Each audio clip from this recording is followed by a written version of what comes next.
I mean, it was just a crazy, crazy scene. And I remember Zeke and Ellie, they're just little toddlerish, and they're running around just blown away by this place. And Zeke asked, "How long do we get to stay here?" And I go, "We get to stay a whole week." And he's like, "Yeah." And then he runs to Ellie, goes, "Ellie, we get to stay a whole week." She goes, "Yeah." "What's a week?" And Zeke goes, "I don't know." But the point was, it was just like, I don't want to leave this place. I don't want to leave this place. And I'm reading the scriptures and I'm going, you guys, can we be this church where God comes and says, I don't want to leave this place. I don't want to leave these people. I've always wanted this. No lies, no slander, no bitterness.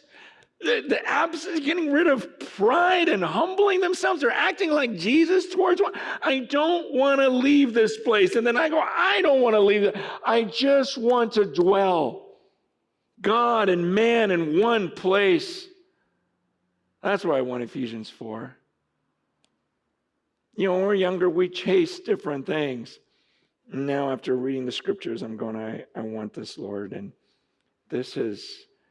I can't do this by myself. And that's why I was praying today more, going, God, please bring the right people. They may not even be believers yet, but you're going to stir in their hearts to want this and want this oneness, not just a place to sit for an hour, but to truly be the church, be one with others, one with him. In 1 John chapter 4, verse 11, it says, "Beloved, if God so loved us, we also ought to love one another. No one has ever seen God. If we love one another, God abides in us, and his love is perfected in us." There's something about us. If God so loved us, we also ought to love one another. No one's ever seen him. If we love one another, God abides in us, and his love is perfected in us.